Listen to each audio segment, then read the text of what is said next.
पास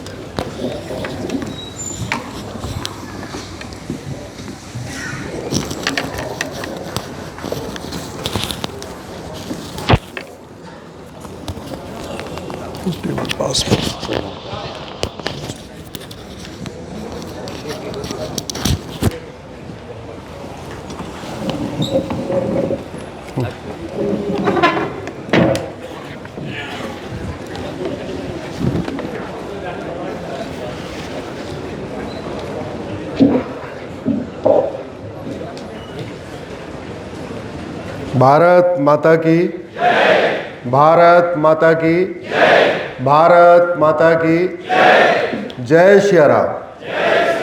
जय श्री राम। राधे श्याम। राधे श्याम।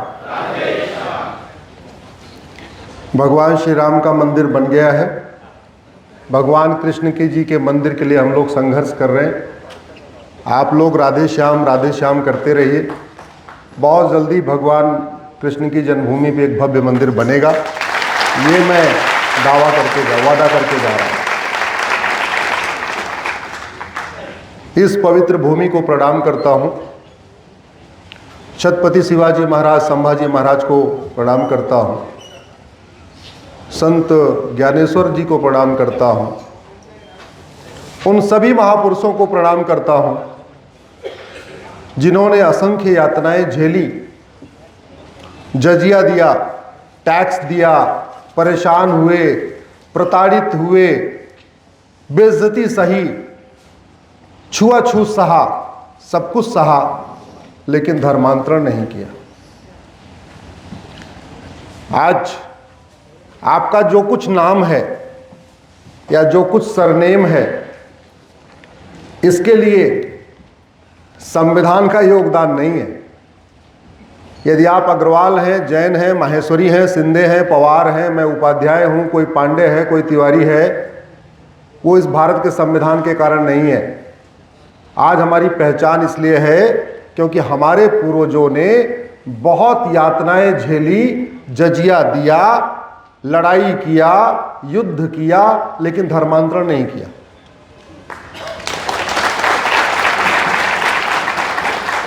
और आज जो भारत में शांति भी है, वो भी इस संविधान के कारण नहीं है। शांति वहां है जहां हिंदू मेजॉरिटी में है। जिन राज्यों में हिंदू कम हो गया है वहां अशांति है। जिन जिलों में हिंदू कम हो गया है वहां अशांति है। जिन तहसीलों में हिंदू कम हो गया है वहां अशांति है। आप इलेक्शन कमीशन का डेटा उठा के देख लीजिए। हर चुनाव के पहले इलेक्शन कमीशन सेंसिटिव बूथ और हाई सेंसिटिव बूथ की एक लिस्ट बनाता है।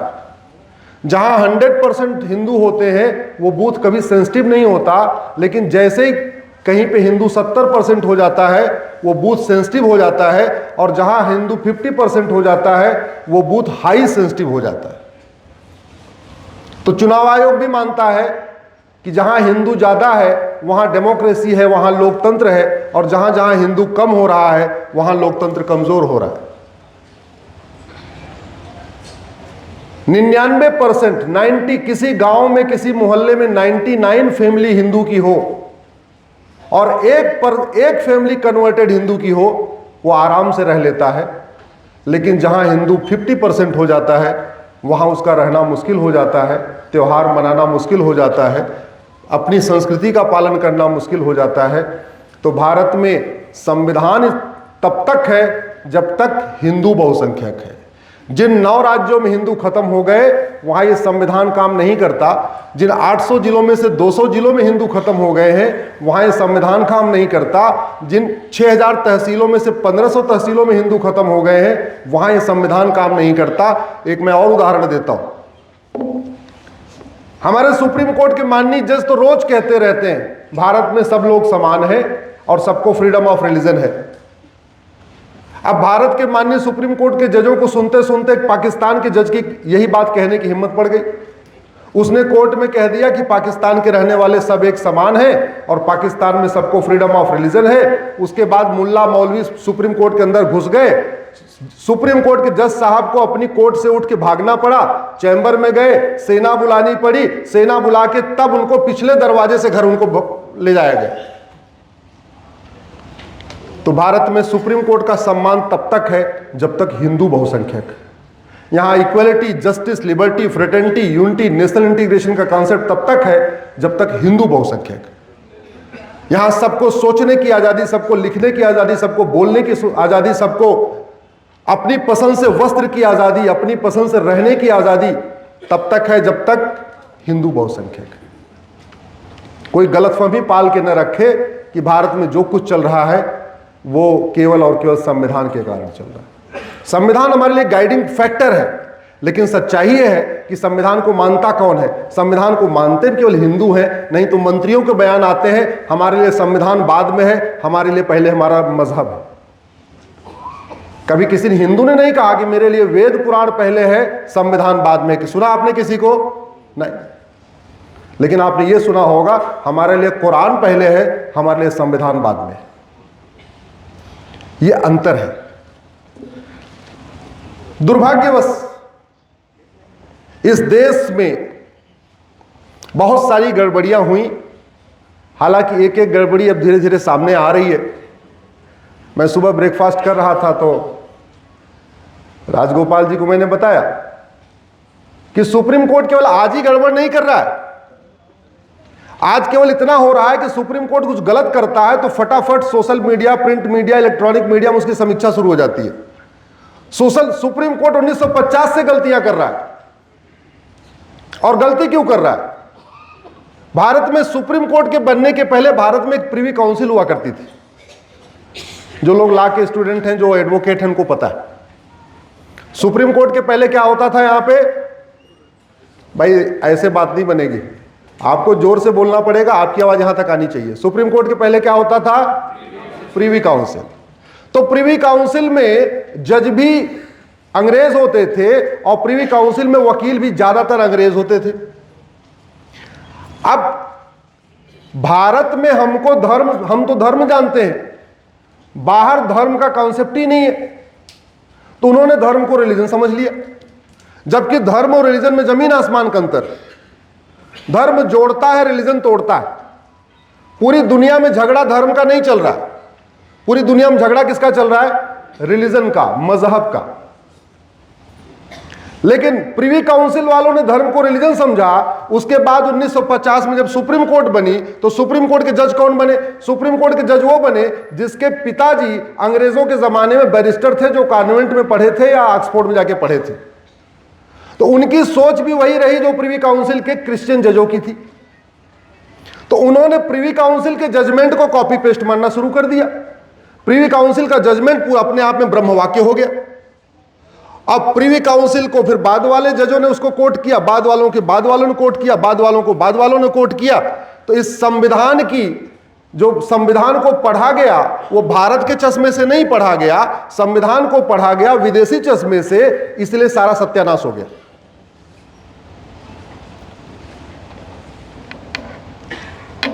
सुप्रीम कोर्ट के जजों को ये पता ही नहीं कि भगवान राम का जो राज था वो कहां से कहां तक था। सुप्रीम कोर्ट के जजों को पता ही नहीं कि युधिष्ठिर कहां से कहां तक के राजा थे। सुप्रीम कोर्ट के जजों को यह भी नहीं पता कि चंद्रगुप्त और अशोक कहां से कहां तक के राजा थे। अब गड़बड़ी कैसे हो रही है? न वेद पढ़ा, न पुराण पढ़ा, न बाइबल पढ़ा, न कुरान पढ़ा, लेकिन यह कह दिया ऑल रिलीजन आर इक्वल। पढ़ा नहीं,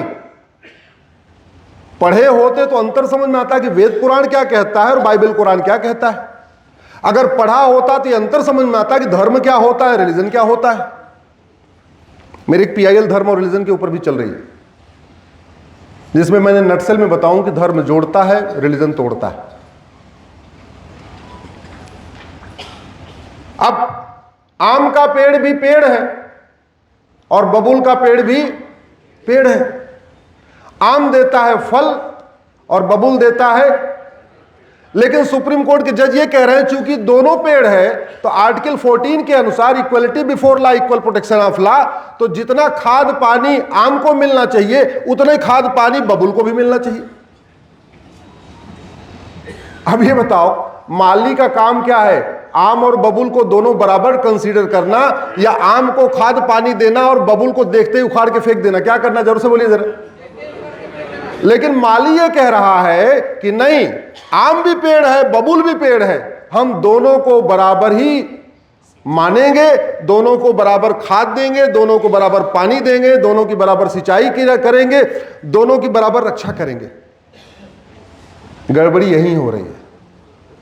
गड़बड़ी इसलिए हो रही है कि गिलहरी भी जंतु है और लोमड़ी भी जंतु है। माननीय सुप्रीम कोर्ट के जज कह रहे हैं equality before law equal protection of law, जितना प्रोटेक्शन गिलहरी को मिलना चाहिए उतने प्रोटेक्शन लोमड़ी को मिलना चाहिए। तो लोमड़ी गिलहरी को खा रही है और वो अपनी जगह सही है, क्योंकि आर्टिकल 14 कहता है इक्वलिटी बिफोर लॉ, आर्टिकल 15 कहता है किसी से भेदभाव नहीं करना। तो वो कह रहे हैं किसी जीव जंतु से कोई भेदभाव करो ही मत। गड़बड़ी इसलिए हो रही है कि कह रहे हैं हिरन भी जानवर है, लकड़बग्घा भी जानवर है, तो जितना हिरन को खिलाओ पिलाओ उतना ही लकड़बग्घा को भी खिलाओ। अब हिरन खाता इतना और लकड़बग्घा खाता इतना, और लकड़बग्घे को जब मौका मिलता हो हिरन को भी खा जाता है। लेकिन हमारे माननीय सुप्रीम कोर्ट के जज कह रहे हैं नहीं, आर्टिकल 15 कहता है कोई भेदभाव नहीं करना है, दोनों ही जंतु हैं, दोनों ही जानवर हैं, दोनों ही पशु हैं, इसलिए इनके साथ इक्वल ट्रीटमेंट होना चाहिए। यही सेकुलरिज्म है। सेकुलरिज्म समझ रहे हैं ना आप? यही सेकुलरिज्म है। गाय दूध देती है और भेड़िया गाय को खाता है, लेकिन सेकुलरिज्म के अंतर्गत गाय और भेड़िया दोनों बराबर है। एक मेरा मैटर चल रहा है वक्फ एक्ट के ऊपर। हमने 5 साल पहले चैलेंज किया था वक्फ एक्ट को, मैंने किया था, हरिशंकर जैन, विष्णु जैन जी ने चैलेंज किया था। 2 साल पहले इस वक्फ के ऊपर चर्चा नहीं होती थी। 3 साल पहले 2022 के पहले लोग जानते नहीं थे इसके बारे में। हमारा यही काम है, जितने सांप हैं, जहरीले सांप जो बिस्तर के नीचे दबे पड़े, उनको निकाल निकाल के बाहर ले आके दिखाना सबको।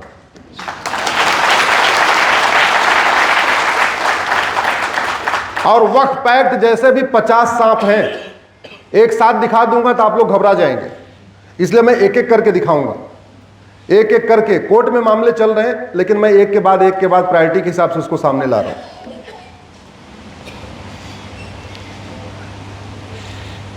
काशी का मुकदमा चल रहा है, कह रहे हैं कागज दिखाओ। मथुरा का मुकदमा कह रहे हैं कागज दिखाओ। भद्रकाली के मुकदमे में कह रहे हैं कागज दिखाओ। भोजशाला के मुकदमे में कह रहे हैं कागज दिखाओ। अयोध्या में जन्मभूमि के लिए कह रहे थे कागज दिखाओ। लेकिन वही सुप्रीम कोर्ट के माननीय जज कह रहे हैं 150 साल 200 साल पुराना वक्फ का कागज कहां से मिलेगा।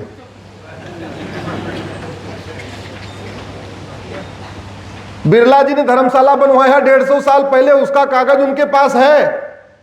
अग्रवाल धर्मशाला 200 साल पहले बनी, उसका कागज है। जैन मंदिर 300 साल पहले बना, उसका कागज है। माहेश्वरी धर्मशाला का कागज है।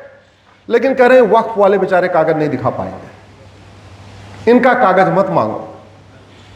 ये चल रहा है पाखंड और ये चल रहा है फर्जी सेकुलरिज्म। 3 बड़ी गंभीर मानसिक बीमारियां होती हैं। एक का नाम है नार्सिज्म, एक का नाम है मेगलोमोनिया और तीसरा है स्टॉकहोम सिंड्रोम। राजगोपाल जी की बहू उसको नोट भी कर रही है, तीनों मानसिक बीमारियों का नाम भी नोट कर रही है। सब लोग नोट कर लीजिए, आप गूगल करिएगा 3 serious mental diseases. The 3 diseases are narcissism, megalomania, Stockholm syndrome। Narcissism वो बीमारी है जो दुर्योधन को थी, एक को हम द्वितीयो नास्ति। जो मैं कह रहा हूं वही सही है, बाकी सब गड़बड़ है। मेगलोमोनिया वो भी अगला स्टेज है। सुयग्रम नहीं दास्यामि बिन युद्धेन केशव। कह रहे 1 इंच जमीन नहीं दूंगा जब तक कि क्या नहीं करोगे, युद्ध। अरे दुर्योधन ने क्या बोला था, 5 गांव तो छोड़ो 1 इंच जमीन नहीं दूंगा, और बाद में 5 गांव तो छोड़ो सारा का सारा देना पड़ गया। हुआ ना। और तीसरी एक बीमारी है मेगलोमोनिया। मेगलोमोनिया जो बीमारी होती है उसको हिंदी में कह सकते हैं दिखास, छपास, झकास, बकवास, इसको कहते हैं मेगलोमोनिया। आज जब हम लोग यहां पे चर्चा कर रहे हैं वक्फ एक्ट की, तो पहले तो यह समझना पड़ेगा कि वक्फ का मतलब क्या होता है। हम हिंदी में कहते हैं दान, अरबी में उसी को कहते हैं वक्फ, अंग्रेजी में उसी को कहते हैं चैरिटी। अच्छा, पहले इस पृथ्वी पे दान होता था कि पहले वक्फ होता? सबसे पहले क्या होता था, वक्फ, दान या चैरिटी? जोर से बोलिए। वक्फ शब्द 1400 साल पुराना, उसके पहले तो कोई वक्फ नहीं हो रहा था ना। चैरिटी शब्द 2000 साल पुराना, क्रिश्चियनिटी के साथ चैरिटी, इस्लाम के साथ वक्फ। और दान, इसकी कोई समय सीमा है क्या? और बाकी लोग तो केवल पैसा, जमीन दान करते हैं। भारत में तो देह दान तक की परंपरा रही।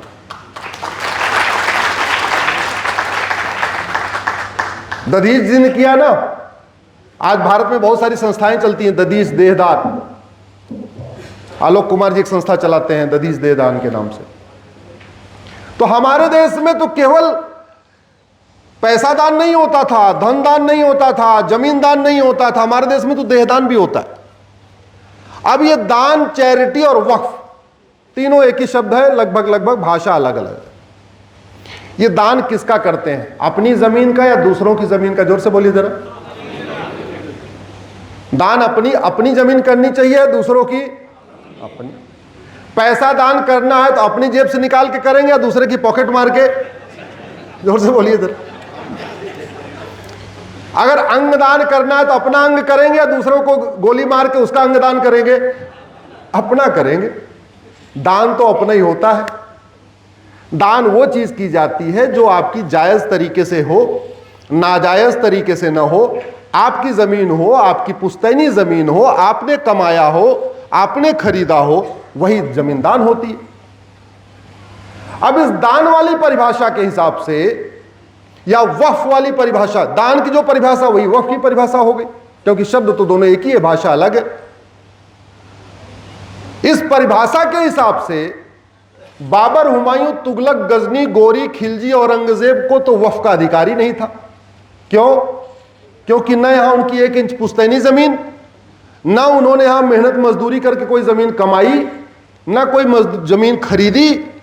तो भारत में मुगलों को, गोरी गजनी को वक्फ का अधिकार कैसे हो गया?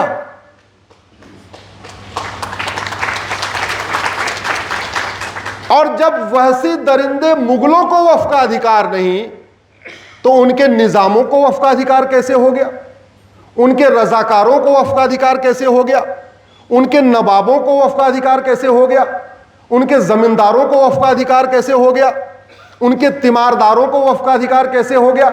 उनके सेनापतियों को वक्फ का अधिकार कैसे हो गया? क्योंकि ये जितने मैंने नाम लिए, ये तो मुगलों के लिए काम करते थे। किसी के पास 10 गांव था, किसी के पास 15 गांव था, वसूली करनी थी, वहां जजिया वसूलना था उनको। तो अब उनको वक्फ का अधिकार नहीं, तो ठीक है, जो भारत में हमारे मुस्लिम भाई हैं उनको वक्फ का अधिकार है। लेकिन भारत में मुसलमान है कौन? 99% तो कन्वर्टेड हिंदू है। और कन्वर्ट कौन हुआ? जो जजिया नहीं दे पाया। तो जो उस जमाने में जो हमारे हरिजन भाई थे, जाटव थे, हमारे दलित थे, हमारे सरोज थे, और जो हमारे आदिवासी थे, जो जजिया नहीं दे पाए गरीबी के कारण, वो कन्वर्ट होते ही इतने अमीर कैसे हो गए कि उन्होंने एकड़ की एकड़ जमीन दान कर दिया? अगर उनके पास एकड़ की एकड़ जमीन होती तो कन्वर्ट क्यों होते? फिर तो जजिया देते रहते, आराम से हिंदू बन के बैठे रहते। भारत में 99% मुस्लिम हिंदू हैं, कन्वर्टेड हिंदू हैं। 1% से भी कम है जो बाहर से आए। एक हैदराबाद का एक परिवार है, मदीना से एक मदनी फैमिली आई, बुखारा से एक बुखारी फैमिली आई। ऐसे चंद परिवार हैं, 100 परिवार से ज्यादा नहीं है जो वास्तव में बाहर से आए, बाकी सब यहीं के हैं। अच्छा चलो, जो बाहर वाले आए मान लेते हैं ठीक है वो अमीर है, लेकिन वो बता नहीं रहे। ओवैसी ये नहीं बता रहे कि उनके पूर्वजों ने कितनी जमीन वक्फ किया। मदनी साहब ये नहीं बता रहे उनके पूर्वजों ने कितनी जमीन वक्फ किया। दुरानी साहब ये नहीं बता रहे उनके पूर्वजों ने कितनी जमीन वक्फ किया। बुखारी साहब ये नहीं बता रहे कितनी जमीन वक्फ किया। चलो ये मान लो पुराने रईस हो गए, नए रईसों को देख लेता हूं। शाहरुख खान भी नहीं बता रहे उनके पूर्वजों ने उन्होंने कितनी वक्फ किया। सलमान खान भी नहीं बता रहे उन्होंने कितने एकड़ जमीन वक्फ किया। सैफ अली खान तो नवाब परिवार के थे, उनके पास तो कई सौ एकड़ जमीन है।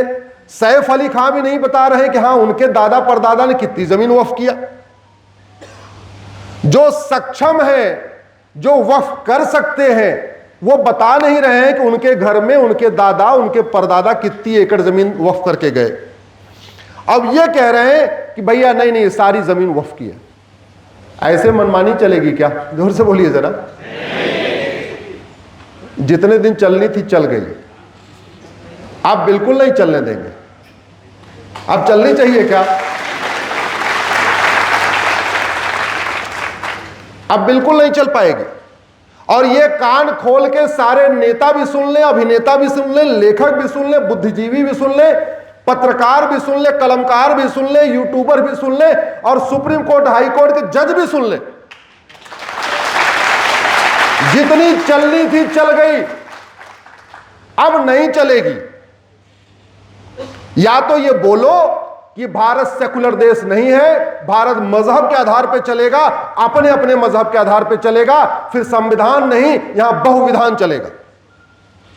और कह रहे हो संविधान चलेगा, तो अगर हिंदुओं से कागज मांगोगे, जैन से कागज मांगोगे, बौद्ध से कागज मांगोगे, सिख से कागज मांगोगे, तो फिर आपको मुस्लिम से भी कागज मांगना पड़ेगा, क्रिश्चियन से भी कागज मांगना पड़ेगा। ये क्या तमाशा कर रखा है? पहली बात तो पिछली वाली वक्फ सुनवाई पे मैं खड़ा था, मैं ये देख रहा था कि ये सवाल जवाब क्या चल रहा है। कह रहे हैं कि हिंदू बोर्ड में आप मुस्लिम्स को रख सकते हो क्या? ये सवाल आपने सुना होगा टीवी पे। फिर वही आम और इमली की तुलना, फिर वही आम और बबूल की तुलना। अरे हिंदू बोर्ड और वक्फ बोर्ड में जमीन आसमान का अंतर है। हिंदुओं के पास आज भी वो अधिकार नहीं है। इवन जो नया वाला कानून बना है, ये उम्मीद नाम से ये जो कानून बना है, इतना अधिकार भी हिंदुओं के पास नहीं है। हिंदुओं के पास केवल मंदिर में पूजा करने का अधिकार है, चढ़ावा लेने का भी नहीं है। जमीन तो भूल जाइए, अपना चढ़ावा भी नहीं लेते। हिंदू मंदिर के पुजारी तो नौकर बन के पड़े हुए, नौकर सर्वेंट हैं वो। 4 लाख मठ मंदिरों पे सरकार का कंट्रोल है। किसी एक भी चर्च, एक भी मस्जिद पे सरकार का कंट्रोल है क्या? जोर से बोलिए। फिर वक्फ बोर्ड और हिंदू बोर्ड की तुलना क्यों कर रहे हो? मठ मंदिरों को कंट्रोल करने के लिए, चढ़ावा लेने के लिए 35 कानून चल रहे हैं। किसी चर्च या मस्जिद का चढ़ावा लेने के लिए कोई एक कानून है क्या? सिद्धि विनायक मंदिर सरकार के कंट्रोल में, हाजी अली दरगाह सरकार के कंट्रोल में है क्या? राजस्थान का पुष्कर मंदिर सरकार के कंट्रोल में, अजमेर शरीफ की दरगाह सरकार के कंट्रोल में है क्या?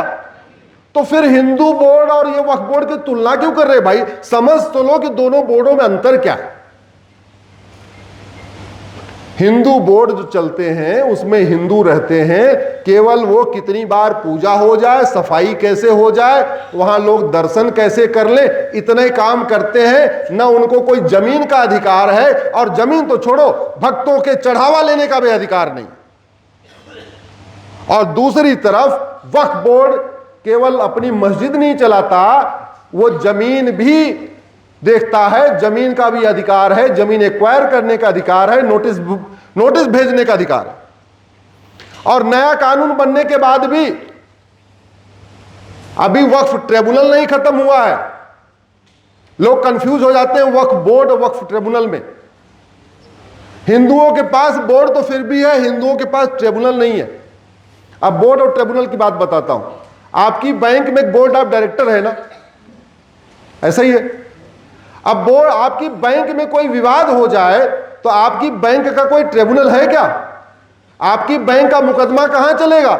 नॉर्मल कोर्ट में चलेगा। अगर अग्रवाल धर्मशाला में कोई विवाद हो जाए, जैन धर्मशाला में कोई विवाद हो जाए, हिंदुओं के मठ मंदिर में कोई विवाद हो जाए, उसको सुलझाने के लिए हिंदुओं का अपना कोई ट्रिब्यूनल नहीं है। दूसरी तरफ वक्फ का भी ट्रिब्यूनल है। इसलिए इस कानून, जो नया वाला कानून है, हमने इसको भी चैलेंज कर दिया है।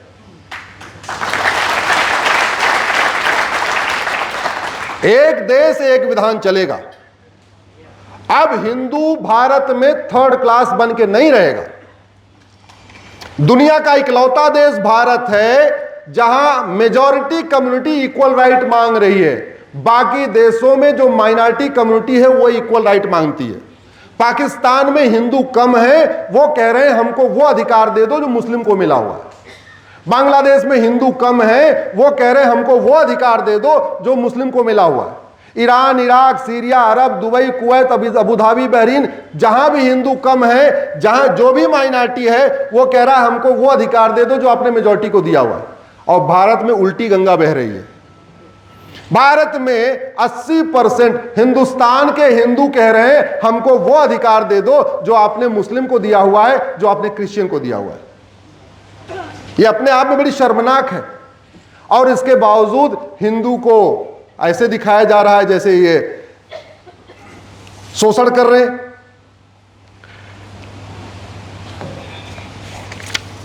जब अगर इसको राजाओं के हिसाब से देखेंगे,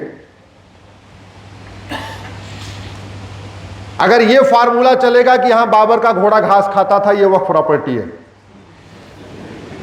तब तो जब भगवान राम ने राजसूय यज्ञ किया और जहां जहां उनका घोड़ा गया वो किसकी प्रॉपर्टी हो गई? अगर इस फॉर्मूले से कि इधर से तुगलक गया था, यहां तुगलक का डेरा जमा था, यहां खिलजी का डेरा जमा था, यहां हुमायूं का डेरा जमा था, यहां गाजी का डेरा जमा था, यह प्रॉपर्टी वक्फ है। तो आज की जो वर्तमान एशिया है ना, ये पूरी की पूरी एशिया भगवान राम की थी। पूरी की पूरी एशिया, चीन, Bhutan, Nepal, Pakistan, Afghanistan, Bangladesh, Myanmar, Sri Lanka, Maldives, Armenia, Azerbaijan, Bahrain, Brunei, Cambodia, Cyprus, Georgia, Indonesia, Iran, Iraq, Israel, Japan, Jordan, Kazakhstan, Kuwait, Thailand, यहां पे किसका राज था? तो ये पूरी जमीन हिंदुओं की मिलनी चाहिए अगर वही फॉर्मूला लगाया तो। चलो राम जी थोड़ा पीछे थे और नजदीक आ जाओ। 5,500 साल पहले युधिष्ठिर, उन्होंने राजसूय किया था, वो भी चक्रवर्ती नरेश थे। तो उस फार्मूले से ये सारे देश की जमीन भी युधिष्ठिर की। तो युधिष्ठिर की जमीन हुई तो किसकी जमीन हुई? जोर से बोलिए। और नजदीक आ जाओ, 2,500 साल पहले चंद्रगुप्त और उसके बाद अशोक। तो चंद्रगुप्त अशोक ने कहां कहां राज किया? चीन, भूटान, नेपाल, पाकिस्तान, अफगानिस्तान, बांग्लादेश, म्यांमार, श्रीलंका, मालदीव और नेपाल। तो उस फार्मूले के हिसाब से 2000 साल पहले जहां अशोक ने राज किया वो जमीन किसकी? हिंदुओं की। अगर ये फार्मूला लगाना है तो फिर ये फार्मूला भी चलेगा। फिर फार्मूला 15वीं शताब्दी से क्यों शुरू होगा? फार्मूला थोड़ा और पीछे से जाएगा। 2000 साल पहले ये पूरा का पूरा इतिहास ये 12वीं शताब्दी या 15वीं शताब्दी से शुरू होता है। ये सबसे बड़ी दिक्कत है। इसलिए मैं कहता हूं हमारे माननीयों को 3 गंभीर बीमारी है: नार्सिज्म, मेगलोमोनिया और स्टॉकहोम सिंड्रोम। इनका जीवन, इनका सब कुछ शुरू होता है 15वीं शताब्दी जब बाबर आया यहां पर। उसके पहले जाते ही नहीं है। अगर दूसरा एक और सिस्टम है जमीन देखने का, वो ये है कि जिसका राज होता है उसकी प्रॉपर्टी होती है। तो मुगलों के बाद किसका राज आया? अंग्रेजों का। कल को फिर तो सारे के सारे यहां पे चर्च क्लेम करना शुरू करेंगे कि पूरा भारत, पाकिस्तान, बांग्लादेश क्रिश्चियंस का है। फिर क्या होगा? क्योंकि मुगलों के बाद तो वो आए। सिस्टम ये होता है, राज बदलता है तो प्रॉपर्टी ट्रांसफर होती है, ये ठीक बात है, लेकिन वो राष्ट्राध्यक्ष के पास जाती है। यानी जब यहां मुगल शासन किए तो पूरी संपत्ति का मालिक मुगल थे। जब अंग्रेज आ गए तो यहां की विक्टोरिया हो गई, और जब विक्टोरिया चली गई, 1947 में देश आजाद हुआ और भारत में संविधान लागू हो गया, तो पूरे भारत की संपत्ति का मालिक कौन हो गया? राष्ट्रपति। अब जब राष्ट्रपति हो गया और भारत में कानून लागू हो चुके हैं और भारत में संविधान है, संविधान मतलब समविधान, सबके लिए समान विधान, यानी एक देश एक विधान, और कानून आजादी के पहले से चल रहे हैं।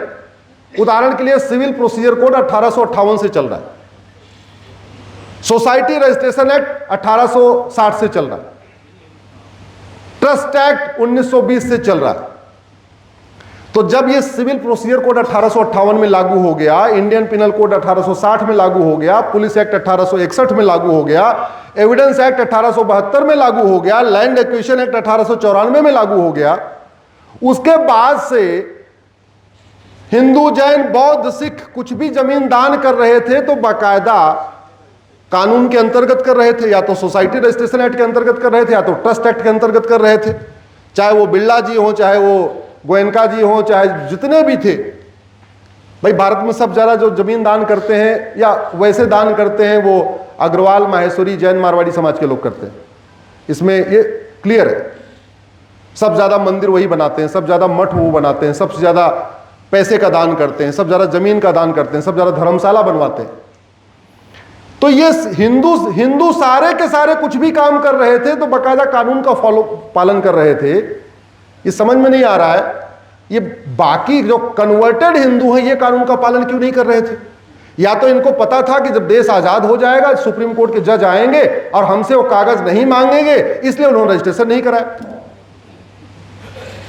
आखिर क्या उनको इतना कॉन्फिडेंस था कि सब लोग रजिस्ट्रेशन करवा रहे थे, सब लोग ट्रस्ट बनवा रहे थे, सब लोग दो लोगों की गवाही कर रहे थे, सब लोग कागज में अपना नाम एंट्री करा रहे थे, सब लोग खतौनी में नाम डलवा रहे थे, यही लोग क्यों नहीं डलवा रहे थे? एक ही हो सकता है कि इनको पता हो कि देश आजाद होने के बाद सुप्रीम कोर्ट के जज बनेगा कौन, और जो बनेगा हमसे कागज नहीं मांगेगा। यही फॉर्मूला हो सकता है, और क्या हो सकता है? भारत के संविधान में वक्फ नाम का शब्द ही नहीं है।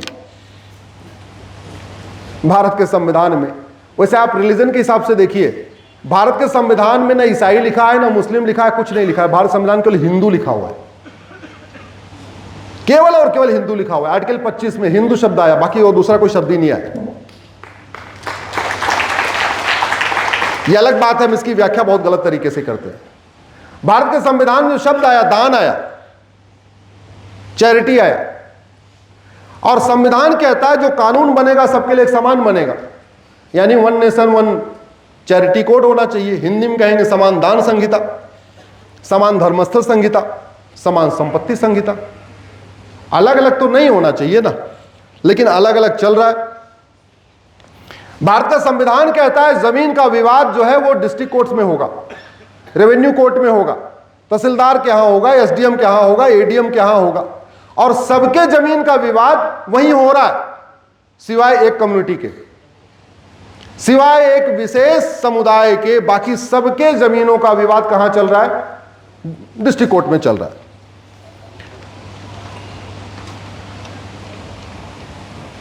मजार बनाना और मजार पे जाना ये हराम है। इस्लाम में मजार बनाना और मजार पे जाना हराम है, क्योंकि वहां पे मूर्ति पूजा ही हराम है। अल्लाह के अलावा और किसी की इबादत करना हराम है। इसलिए जहां से इस्लाम शुरू हुआ वहां आपको एक भी मजार नहीं मिलेगी। आपको Arab, Dubai, Kuwait, Bahrain, Abu Dhabi में एक भी मजार नहीं मिलेगी। मजार पे जाना ही हराम है। ला इलाहा इल्लल्लाह, अल्लाह के अलावा और किसी की इबादत नहीं हो सकती। इसलिए जैसे हिंदुओं में माता का पैर छूते हैं, पिता का पैर छूते हैं, भाभी का पैर छूते हैं, बड़ी बहन का, सबका पैर छूते हैं ना, मुस्लिम में माता पिता का पैर छूना भी हराम है। उनका कहना झुकना है तो कहां पे? केवल अल्लाह के साथ। तो फिर मजार में क्यों मत्था टेक रहे? हिंदुओं में समाधि स्थल होती है, लेकिन जब आप कन्वर्ट हो गए तो फिर मजार नहीं हो सकती। या तो बोलो हम अरब वाला सिस्टम नहीं फॉलो करेंगे, हमारी कुरान अलग है, हमारी हदीस अलग है। अगर कुरान और हदीस वही है अरब वाली, तो फिर यहां मजार हो कैसे सकती है? दुर्भाग्यवश हम जब बात करते हैं, कहते हैं ये वाली मजार इल्लीगल है, तो इनडायरेक्टली हम ये भी कह रहे हैं कि हाँ ये वाली इल्लीगल है तो कोई लीगल भी होगी। अरे भैया, मजार लीगल इल्लीगल नहीं होती, मजार बनाना, मजार पे जाना ही हराम है। दरगाह बनाना, दरगाह पे जाना हराम है। आप मुझे पूरे के पूरे गल्फ कंट्रीज में एक भी दरगाह का नाम बताइए। आप लोग जाते रहते होंगे, नहीं जाते होंगे तो आपके जानने वाले होंगे, वहां पता कर लीजिए कोई हो तो। पक्का कब्रिस्तान बनाना और पक्के कब्रिस्तान पे जाना हराम है। आप पूरे के पूरे खाड़ी देशों में जहां से इस्लाम शुरू हुआ, एक भी पक्का कब्रिस्तान बताइए।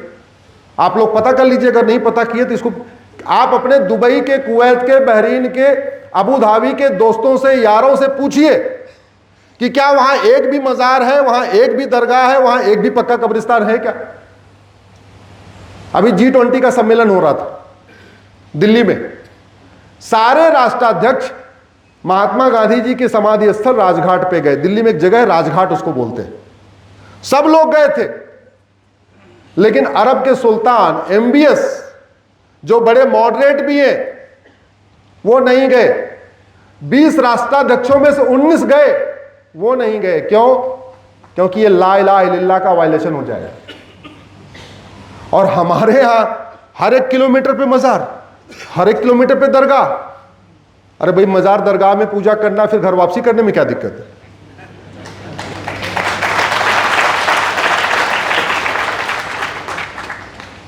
इस्लाम को या तो पूरा मानो, नहीं तो घर में वापस आ जाओ। क्यों आधा इधर आधा उधर? ऐसे थोड़ी करना चाहिए। अब मुगलों को वक्फ का अधिकार नहीं, मजार, दरगाह, पक्का कब्रिस्तान हराम है, वो भी वक्फ हो नहीं सकता। हिंदू जो कुछ किए हैं ऑलरेडी उसका रजिस्ट्रेशन है। और अगर आप ये कह रहे हो कि नहीं वक्फ बाई यूजर चलेगा, एक शब्द है वक्फ बाई यूजर, मैं समझा देता हूं। वक्फ बाई यूजर का मतलब जहां से वो यूज कर रहे थे वो वक्फ हो गया। तो अगर वक्फ बाई यूजर चलेगा तो मठ बाई यूजर क्यों नहीं चलेगा? मंदिर बाई यूजर क्यों नहीं चलेगा? आपका शमशान बाई यूजर क्यों नहीं चलेगा? आपका गुरुकुल बाई यूजर क्यों नहीं चलेगा? आपका अखाड़ा बाई यूजर क्यों नहीं चलेगा? आपका गुरुद्वारा बाई यूजर क्यों नहीं चलेगा? आपकी गौशाला बाई यूजर क्यों नहीं होगी? आपकी यज्ञशाला बाई यूजर क्यों नहीं होगी? आपकी धर्मशाला बाई यूजर क्यों नहीं होगी? आपकी वैद्यशाला बाई यूजर क्यों नहीं होगी? आपकी योगशाला बाई यूजर क्यों नहीं होगी? आपकी व्यायामशाला बाई यूजर क्यों नहीं होगी? मैं माननीय सुप्रीम कोर्ट के जजों से आग्रह कर रहा हूं, अगली सुनवाई पे वक्फ बाई यूजर के पे बात करते समय इस बात का ध्यान रखें, उधर तो केवल वक्फ बाई यूजर है, यहां 20 तरीके के बाई यूजर है। और हिंदुओं के साथ थर्ड क्लास का बिहेवियर न करें। हिंदुस्तान के हैं, हिंदुस्तान के कारण हिंदू है और हिंदू के कारण हिंदुस्तान है। और हिंदू मेजॉरिटी में है, इसलिए संविधान है। जहां हिंदू खत्म हो जाते हैं वहां संविधान को कोई पूछता उछता नहीं है। इसलिए इस बात का याद रखें। और मैं वैसे भी एग्जांपल दे दूं, गांधीवादी इस बात को अच्छी तरीके से समझ लें कि गांधी जयंती और गांधी जी की पुण्यतिथि केवल हिंदू ही मनाते हैं। अंबेडकरवादी अच्छी तरीके से समझ लें कि बाबा साहब अंबेडकर की जयंती और बाबा साहब अंबेडकर की पुण्यतिथि केवल हिंदू ही मनाते हैं। और बाबा साहब अंबेडकर ने विभाजन के बारे में क्या कहा था, कन्वर्टेड हिंदुओं के बारे में क्या कहा था, इसको पढ़ना है तो उनकी किताब है पार्टीशन ऑफ इंडिया, उसको पढ़ लीजिए। उसमें बहुत साफ साफ लिखा है वो क्या कहते हैं। ये जो गंगा जमनी तहजीब और भाईचारा, इसके 12 पूरा डिटेल उसमें लिखा हुआ है। समाजवादी अच्छी तरीके समझ लें कि लोहिया की जयंती और लोहिया जी की पुण्यतिथि केवल हिंदू ही मनाते हैं, और हमारे कांग्रेसी भाई भी अच्छी तरीके समझ लें कि नेहरू जी की जयंती केवल हिंदू ही मनाते हैं, बाकी जगह जयंती नहीं मनाई जाती, क्योंकि बाकी जगह जयंती और पुण्यतिथि मनाना भी हराम है। तो ये जो समाजवाद चल रहा है, ये अंबेडकरवाद चल रहा है, जो गांधीवाद चल रहा है, जो पेरियारवाद चल रहा है, ये जितने तरीके के वाद चल रहे हैं वो इसीलिए चल रहे हैं क्योंकि हिंदुस्तान में हिंदू बहुसंख्यक है। पाकिस्तान में गांधीवाद, पेरियारवाद, नेहरूवाद, अंबेडकरवाद कुछ चलता है क्या? जोर से बोलिए जरा। बांग्लादेश में गांधीवाद, नेहरूवाद, अंबेडकरवाद, पेरियारवाद और कोई समाजवाद चलता है क्या? ये सारा वाद यही चल रहा है क्योंकि हिंदू बहुसंख्यक है। इसलिए संविधान को बचाना है तो हिंदुओं की संख्या घटने ना पाए, यह देखना सरकार की भी ड्यूटी है और सुप्रीम कोर्ट की भी ड्यूटी है। जिन लोगों ने संविधान की शपथ लिया है, सांसद, विधायक, मंत्री, जज, गवर्नर, राष्ट्रपति, उपराष्ट्रपति और सुप्रीम कोर्ट के जज, इस बात का ध्यान रखें, ये संविधान, ये सेकुलरिज्म, ये equality before law, equal protection of law, ये जो कुछ चल रहा है ये तभी तक चल रहा है जब तक हिंदू बहुसंख्यक है। अब संजोग देखिए आप क्या हुआ। सबसे पहला वाला वक्फ एक्ट बनाया जिन्ना ने 1913 में, बाद में उसमें थोड़ा और बदलाव किया 1923 में। उस समय संविधान था क्या जब वक्फ एक्ट बना था? जोर से बोलिए। नहीं। पार्लियामेंट थी क्या? नहीं। जिन्ना ने अपनी बात किया, अंग्रेजों से, अंग्रेजों ने कानून बना दिया। भाई वो राजा थे, वो कुछ भी कर सकते थे, मजहब के आधार पर बना सकते थे, वो किया उन्होंने। जिन्ना के 1913 वाले कानून से और जो 1954 तक चला, भारत में टोटल वक्फ प्रॉपर्टी हुई 50,000 एकड़। दूसरे शब्दों में कहिए कि 500 साल की मुगलों की गुलामी और 200 साल की अंग्रेजों की गुलामी, 700 साल की पूरे गुलामी के दौरान वक्फ प्रॉपर्टी कितनी थी? जोर से बोलिए, नहीं बंद कर दूंगा। 50,000 एकड़।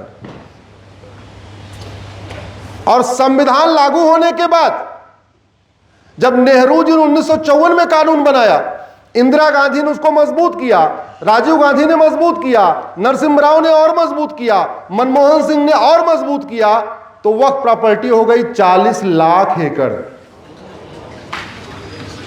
700 साल की गुलामी में जिन्ना के कानून के बाद कितनी जमीन? 50,000 एकड़। संविधान लागू होने के बाद, देश आजाद होने के बाद 75 साल में जमीन हो गई 40 लाख एकड़। जिन्ना के कानून में 50,000 एकड़, नेहरू के कानून में 40 लाख एकड़, 80 गुना जमीन बढ़ गई। और आप लोगों को पता ही नहीं चला। पता इसलिए नहीं चला, डाटा पहले फ्री नहीं था। पहले 300 रुपए के 1 GB मिलता था। धन्यवाद दूंगा अंबानी जी को जिन्होंने पहले डाटा के खेल में सबसे पहले आगे आए, फ्री करना शुरू किया। अंबानी ने फ्री किया तो एयरटेल वालों ने भी कर दिया, फिर बाकी उन्होंने भी कर दिया। नतीजा ये हो गया कि सांसदों, विधायकों, जजों का पाखंड आप लोग समझने लग गए, उनकी झूठ आप पकड़ने लग गए।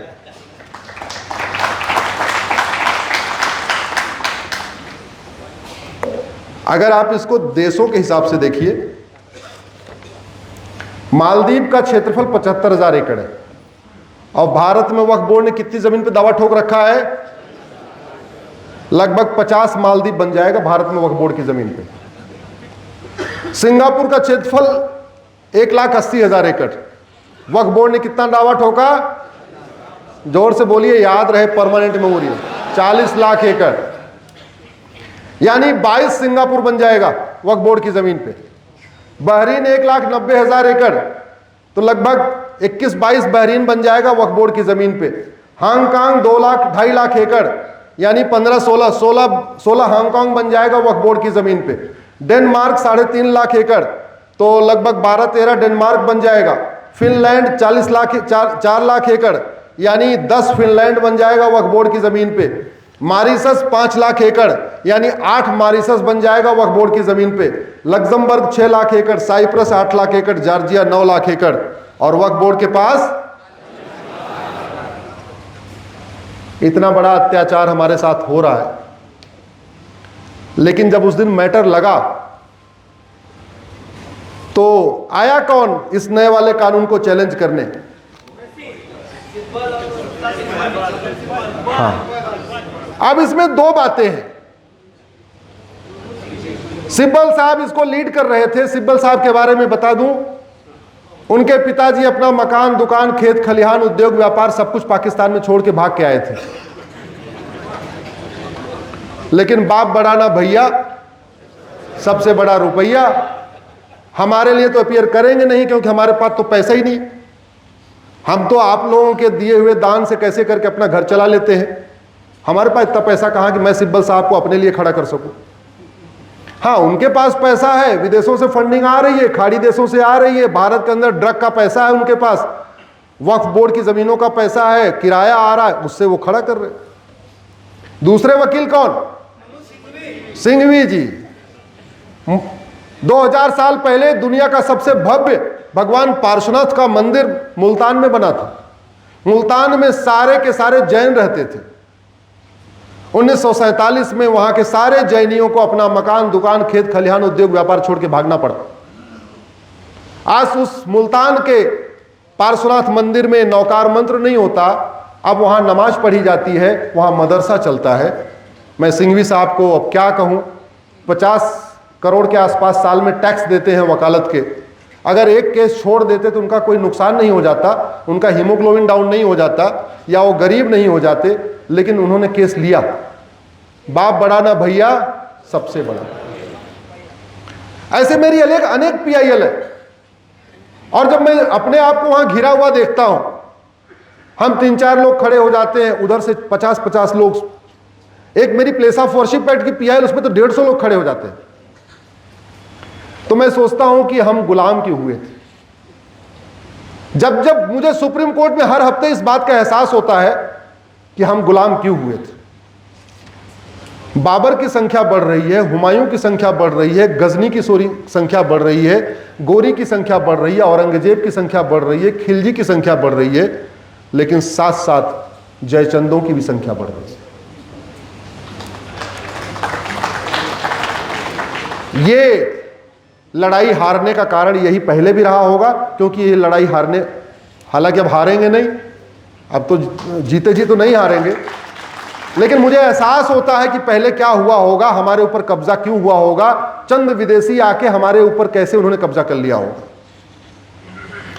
अच्छा, आश्चर्य की बात कि इस पूरे वक्फ के मामले में सुप्रीम कोर्ट के सामने कानून की धज्जियां उड़ाई जा रही हैं, और सुप्रीम कोर्ट आंख पे पट्टी बांध के बैठा हुआ है। Bar council of India rule number 49 यह कहता है कि कोई भी सैलरीड पर्सन वकालत नहीं कर सकता, चाहे वो प्राइवेट फैक्ट्री में काम कर रहा हो, सरकारी कर्मचारी हो, वो हवलदार हो, वो टीचर हो, वो डॉक्टर हो, कुछ भी हो। अगर उसको कहीं से हर महीने वेतन मिल रहा है तो वो वकालत नहीं कर सकता। Bar council of India rule number 49। सांसदों को केवल वेतन नहीं मिलता, रूल तो केवल इतना कह रहा है कि जिसको वेतन मिल जाए वो वकालत नहीं कर सकता। एडवोकेट हैं क्या इधर? कितने एडवोकेट हैं? हाथ उठाएं इधर। हाँ, बड़ी संख्या में। BCI रूल 49 कहता है ना, salaried person can not practice. और यहां तो वेतन भी मिलता है, भत्ता भी मिलता है, गाड़ी भी मिलती है, बंगला भी मिलता है, लाइफ टाइम पेंशन भी मिलता है, फ्री का एयर टिकट मिलता है, फ्री का रेल टिकट मिलता है, सिक्योरिटी गार्ड मिलते हैं, मंदिर में VIP दर्शन की व्यवस्था मिलती है, सारी व्यवस्था मिलती है, और वो आके सुप्रीम कोर्ट में वकालत कर रहे हैं। ये कानून की धज्जियां उड़ रही है कि नहीं उड़ रही है? अच्छा, दूसरा,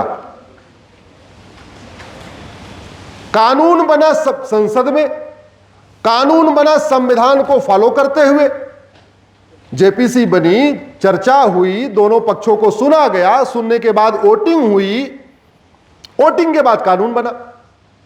जब संसद में संविधान के अंतर्गत कानून बना तो कोई भी सांसद जो इसी संविधान की शपथ लेता है, इसी संविधान की शपथ लेके वेतन भत्ता गाड़ी बंगला लेता है, वो संसद के बनाए हुए कानून को सुप्रीम कोर्ट में कैसे चैलेंज कर सकता है? ये वायलेशन हो रहा है कि नहीं हो रहा है? देश की सबसे बड़ी अदालत में खुलेआम संविधान की धज्जियां उड़ रही हैं, bar council of India rule की धज्जियां उड़ रही हैं, इक्वलिटी का वायलेशन हो रहा है।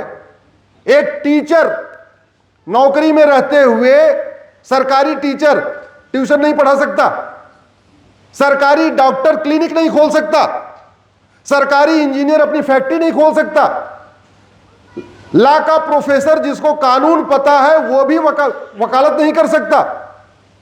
और दूसरी तरफ इवन सुप्रीम कोर्ट के जो कोर्ट मास्टर बैठे हैं वो भी वकालत नहीं कर सकते। मेरी इसमें पीआईएल चली, मैंने कहा था माय लॉर्ड ये जो कोर्ट मास्टर बैठा ये भी बेचारा वकालत नहीं कर सकता। और दूसरी तरफ सांसद विधायक वकालत भी कर सकते हैं, सब कुछ कर सकते हैं। ये चलना चाहिए क्या? आवाज उठाइए। तो करना क्या है? ऐसे पाखंड को एक्सपोज करने के लिए मैं आपको एक तरीका बता रहा हूं। भारत में 50 करोड़ लोग फेसबुक यूज करते हैं, ट्विटर इंस्टाग्राम मात्र 5 करोड़ लोग यूज करते हैं, वो भी सारे शहरी लोग यूज करते हैं। गांव देहात के लोगों को बिल्कुल ट्विटर चलाना नहीं आता, इंस्टाग्राम चलाना नहीं आता। तो गांव देहात किसान मजदूर, रेडी वाले, पटरी वाले, चाय बनाने वाले, पकौड़े बनाने वाले को भी पूरी बात पता चले, इसकी जिम्मेदारी आप लोगों की है जो हमारे सामने बैठे हुए। क्या करना है? राजगोपाल जी आप 5000 फेसबुक फ्रेंड बनाइए, लेकिन अपने जाति वालों को मत जोड़िएगा, अग्रवाल माहेश्वरी को जोड़ना। किसको? राज राज राज राज राज कमल, राज कुमार, राज सिंह, राज श्रीवास्तव, राज पवार, राज सिंधे, राज देशमुख, नाम से 5000। भाभी जी भी आई होंगी, नहीं उनको फेसबुक चलाना आता होगा तो बहू सिखा देगी। और भाभी जी लक्ष्मी के नाम से 5000 लक्ष्मी को जोड़ लें, तो आपका नेटवर्क टोटल कितना हो गया? ये एग्जांपल इधर बता रहा हूं, लेकिन ये फार्मूला सबके लिए, अपने सब लोग इसको अपने मान के चलो। तो आपकी पहुंच कितने हजार लोगों तक हो गई? बहू बैठी है, वो अपने नाम के 5000 लोगों को जोड़ ले। बेटा किधर गया? वो अपने 5000 लोगों को जोड़ ले, इधर बैठा हुआ है। तो आपके घर में कितनी कनेक्टिविटी हो गई? 20,000। और कनेक्टिविटी कैसे हुई आप इसको समझो।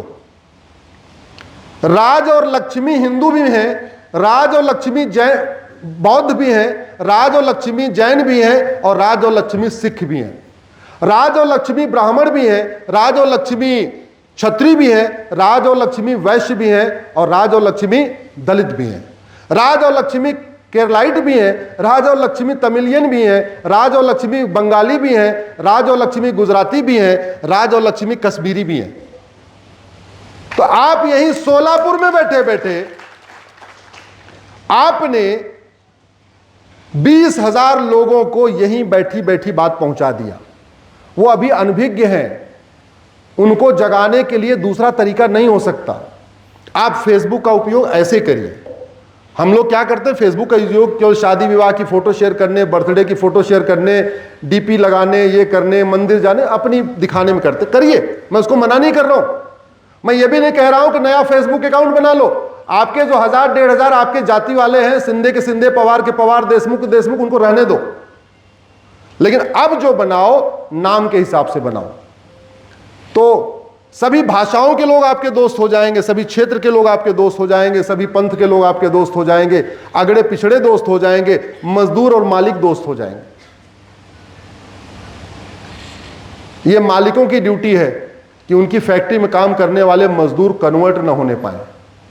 ये मालिकों की ड्यूटी है कि उनकी यहां घर वापसी तो हो, लेकिन कन्वर्जन न होने पाए। ये तभी होगा जब मैक्सिमम जागरूकता होगी हमारी चीजों के बारे में। तो ये करके आप अधिक से अधिक जानकारी पहुंचा सकते हैं। करेंगे सब लोग? सब लोग करेंगे? एक काम पे 5000 फेसबुक फ्रेंड बना। अच्छा, हमसे फेसबुक से कितने लोग जुड़े तो मैंने पूछा ही नहीं। तो सब लोग फेसबुक फ्रेंड बना के हमारे साथ जुड़ जाओ। आपको बैठे बैठे मटेरियल मिलता रहेगा, आपको दिमाग भी कम लगाना पड़ेगा। हमारे साथ जुड़ जाओ, हम पर डे 2-4 बात लिखते रहते हैं, वही आपको नीचे पहुंचाते रहना, वही पहुंचाते रहना, वही पहुंचाते रहना। इसके अलावा आपके व्हाट्सएप पे बहुत सारी खबरें आती रहती हैं, अच्छी अच्छी बातें आती हैं, उसको भी शेयर करते रहिए। दिन भर में हमको 5 मिनट चाहिए, आपका ज़्यादा नहीं चाहिए। फेसबुक पे आपको केवल 5 मिनट लगाना है और लगा के जो अच्छी वीडियो लगा वो वीडियो अच्छा डाल दिया, जो अच्छी बात लगी अच्छी बात डाल दिया। अगर इतने लोग हमको सुनने आए हैं, सबके 5-5 हजार फेसबुक फ्रेंड बन जाएं और वो चेन ऐसे शुरू हो जाए, तो देखते देखते सोलापुर का ये वीडियो आपका असम, गुवाहाटी, सिलीगुड़ी, जलपाईगुड़ी से लेके जम्मू कश्मीर से लेके और आपके कच्छ कामरूप तक पहुंच जाएगा। पहुंच सकता कि नहीं पहुंच सकता? सोशल मीडिया का उपयोग ऐसे करना है। दूसरा, महीने में एक बार सांसद से मिलिए, महीने में एक बार विधायक से मिलिए। उनको जगाना बहुत जरूरी है, क्योंकि बीमारी का इलाज संसद और विधानसभा में ही होगा। थोड़ा बहुत इलाज विधानसभा, हाईकोर्ट, सुप्रीम कोर्ट में होगा, वो इलाज हम लोग करेंगे, वहां पे हम कर रहे हैं, उसकी चिंता आपको नहीं करना। आपको केवल सांसदों और विधायकों को जगाना है। कोशिश करिए कि सप्ताह में एक दिन सामूहिक रूप से अपने आसपास के मंदिर में जरूर जाइए, सपरिवार जाइए। ये 4 काम अगर आप लोग कर लेंगे तो कुछ दिनों के बाद आपको इसका परिणाम दिखाई पड़ेगा कि क्या इसका शानदार परिणाम आता है। इसलिए मैं आपके साथ, ये बात हो गई वफ़ की। एक बात और कर लेता हूं। अधिवक्ता परिषद के लोग आए थे, हमसे कह रहे थे एक बात और कर लीजिए पॉपुलेशन की। मैंने 2017 में PIL फाइल किया पॉपुलेशन की।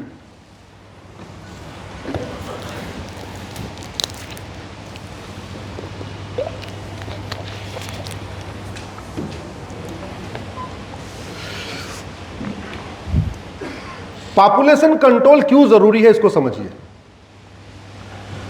पहला तो पॉपुलेशन कंट्रोल इसलिए जरूरी है कि भारत के संविधान में लिखा हुआ है पॉपुलेशन कंट्रोल कानून होना चाहिए। अब यही बात लोगों को नहीं पता कि भारत के संविधान में पॉपुलेशन कंट्रोल लॉ होना चाहिए, ऑलरेडी लिखा हुआ है। शेड्यूल 7 लिस्ट 3 एंट्री नंबर 28 लिखा हुआ है, population control and family planning होनी चाहिए। तो अगर संविधान की दृष्टि से देखिए तो भारत के सांसदों, विधायकों को वेतन, भत्ता, गाड़ी, बंगला किस लिए मिलता है? जोर से बोलिए जरा। संविधान को लागू करने के लिए। एक बात आप समझ लीजिए, कोई व्यक्ति 10 लाख वोट से जीत जाए और कलेक्टर उसको सर्टिफिकेट भी दे दे, तब भी वो सांसद विधायक नहीं कहलाता। सांसद विधायक तब कहलाएगा जब वो संसद और विधानसभा में जाके इसकी शपथ ले लेगा। और शपथ क्या लेता है? मैं संविधान के अनुसार कार्य करूंगा। शपथ लेता है संविधान के अनुसार कार्य करूंगा, और संविधान में क्या लिखा उसको पता ही नहीं। न उसको पता है कि संविधान में क्या लिखा है, न वो पूछने की कोशिश करता, सोचता पूछ लूंगा तो यार बेइज्जती हो जाएगी, मैं तो सांसद विधायक हूं। तो ये सहारा 75 साल से ये गड्ढम गड्ढा ऐसे ही चल रहा है। ये गड़बड़ी यहीं से हो रही है, पता भी नहीं है, पूछना भी नहीं है। अब वैसे भी आप समझ लो, जैसे डॉक्टर का काम है अच्छी दवाई देना या गड़बड़ दवाई देना, अच्छी दवाई। ड्राइवर का काम अच्छी तरीके गाड़ी चलाना, शिक्षक का काम अच्छी तरीके पढ़ाना, वैसे सांसद विधायक का काम अच्छी तरीके कानून बनाना। सांसद विधायक की प्राइमरी ड्यूटी ही है कि भारत की समस्याओं की रूट काज एनालिसिस करना, भारत के समस्याओं के मूल कारण को समझना और उसका स्थायी समाधान करना। भारत की समस्याओं का 50% समस्याओं का जो रूट काज है वो जनसंख्या विस्फोट है। जमीन हमारे पास मात्र 2% है दुनिया की, जितनी टोटल दुनिया में जमीन है उसकी हमारे पास कितनी जमीन है? 2%। तो जमीन के हिसाब से हमारी जनसंख्या 2% होनी चाहिए। तो दुनिया की जनसंख्या 800 करोड़ है, तो 2% यानी हमारी जनसंख्या कितनी होनी चाहिए? 16 करोड़। जो दुनिया में पानी है उस पानी के हिसाब से हमारे पास 4% पानी है, तो पानी के हिसाब से हमारी जनसंख्या दुनिया की 4% होनी चाहिए। दुनिया की जनसंख्या 8 करोड़, तो हमारे पास पानी 4%, तो जनसंख्या की 4% होनी चाहिए, यानी कितना होने चाहिए? 32 करोड़। और हमारी जनसंख्या हो गई है लगभग 150 करोड़। अगर आप समस्याओं की एनालिसिस करिए जल जंगल जमीन की समस्या मूल कारण जनसंख्या विस्फोट। जोर से बोलिए, जल जंगल जमीन की समस्या का मूल कारण, रोटी कपड़ा मकान की समस्या का मूल कारण जनसंख्या विस्फोट, सड़क पे भीड़ का मूल कारण, रेलवे में भीड़ का मूल कारण, थाने में भीड़ का मूल कारण। इतना धीरे बोल रहे भाई, तेज बोलो जरा। आवाज में कह रहा हूं यही रिकॉर्ड हो रही है, उधर थोड़ी रिकॉर्ड हो रही है। बढ़ते अपराध का मूल कारण, मिलावटखोरी का मूल कारण, कालाबाजारी का मूल कारण, जिहाद का मूल कारण, अराजकता का मूल कारण। सबसे ज्यादा 5 लाख लोग हर साल जमीन के झगड़े में मर जा रहे हैं लड़ लड़ के। और क्यों? क्योंकि जमीन कम होती जा रही है, इंसान बढ़ते जा रहे हैं, तो एक एक बिस्वा जमीन के लिए एक दूसरे की हत्या कर दे रहे। तो इस हत्या का मूल कारण जनसंख्या। भारत की 50% समस्याओं का मूल कारण है जनसंख्या विस्फोट। सरकार जब तक 2 करोड़ घर बनाती है, 10 करोड़ बेघर पैदा हो जाते हैं। सरकार जब तक 2 करोड़ लोगों को रोजगार देती है, 10 करोड़ बेरोजगार पैदा हो जाते हैं। और ये सारा जनसंख्या विस्फोट का बर्डन किसके ऊपर जा रहा है? टैक्स पेयर के ऊपर। और जिसके ऊपर पूरा बर्डन जा रहा है, जो घिसा जा रहा है, बैठा जा रहा है, वो आवाज भी नहीं उठा रहा है कि भैया बस करो, बहुत हो गया। अपने वाले को खिलाऊं कि 10 को खिलाऊं कि 20 को खिलाऊं कि 25 को खिलाऊं कि 30 को खिलाऊं, कितनों को खिलवाओगे हमसे? 82 करोड़ लोगों को इस समय राशन देना पड़ रहा है। ये गर्व की बात नहीं, ये शर्म की बात है। हम 1947 में आजाद हुए, चीन हमसे 2 साल के बाद आजाद हुआ, 1949 में। आजाद होते उसने 1 साल के अंदर जो पहला काम किया था, इनफैक्ट जो 2 काम किए उन्होंने आजाद होने के बाद। पहला काम किया, गुलामी का नामो निशान मिटाया, और दूसरा काम किया, हम दो हमारे दो अनिवार्य कर दिया। हमारे देश में आज भी बाबर, हुमायूं, तुगलक, गजनी, गोरी, खिलजी के मकबरे हैं, उनके चबूतरे हैं, उनकी कब्र है, उनकी दरगाह है, उनका गुसल खाना है, उनका पता नहीं कौन कौन सा खाना है। और चीन ने 1 साल के अंदर न किसी जापानी के नाम पे सड़क, न किसी जापानी के नाम पे मोहल्ला, न किसी जापानी के नाम पे गली, न किसी जापानी के नाम पे बिल्डिंग, सब मिटा दिया। भारत और चीन में दूसरा अंतर, हमने मिटाया नहीं, उसने मिटाया। और दूसरा अंतर, उसने 15 दरिंदों की स्टैच्यू बना के रखा एक म्यूजियम में, और वहां पे इंस्ट्रक्शन है कि जो यहां पे विजिटर आ रहे हैं वो 3 काम करेंगे इन 15 के ऊपर, या तो थूकेंगे, या तो हाथ से मारेंगे, या तो चप्पल से मारेंगे। ऐसे वीडियोस देखना हो तो फेसबुक पे फ्रेंड अकाउंट खोल के हमारे साथ जुड़ जाइए, ये सब वीडियो आपको मिलते रहेंगे। और हमारे यहां वहसी दरिंदे के कब्र की दरगाह के लिए नागपुर में दंगा हो गया। अंतर देखिए। इसलिए मैं कह रहा हूं जनसंख्या नियंत्रण जरूरी है। चीन का जो आंकड़ा है कि उसने 60 करोड़ बच्चों को पैदा होने से रोक दिया। अगर हमने भी चीन के साथ कानून बनाया होता, हिंदी चीनी भाई भाई नारा खूब दिया, लेकिन हिंदी चीनी भाई भाई मिलकर एक काम करते, हम दो हमारे दो लागू कर देते, वो काम नहीं किया। आज हमारी जनसंख्या लगभग 90 करोड़ के आसपास होती है। 90 जो आज 145 करोड़ क्रॉस हो चुकी है, लगभग 150 करोड़ हो चुकी है। हमारी जनसंख्या अगर हमने भी चीन के साथ हम दो हमारे दो किया होता तो 90 करोड़ होती। 90 करोड़ होती तो टैक्स पेयर के ऊपर बर्डन कुछ कम होता कि नहीं? मुकदमों की संख्या कुछ कम होती कि नहीं? मिलावटखोरी कुछ कम। मिलावटखोरी क्यों होती है? डिमांड ज्यादा, सप्लाई कम, तो मिलावटखोरी। आप ऐसे भी सोचो कि हम कितना नकली माल खाते हैं। कोविड के दौरान जब सब कुछ बंद था, होटल बंद थी, ढाबे बंद थे, चाय की दुकान बंद थी, शादी विवाह बंद था, पनीर बन नहीं रही थी, मिठाइयां बन नहीं रही थी, तो कहीं आपने दूध को सड़क पे फैले हुए देखा क्या? जोर से बोलिए जरा। हमारे पास इतना ही दूध होता है कि लोगों को पीने के लिए मिल जाए, इससे ज्यादा दूध होता ही नहीं है।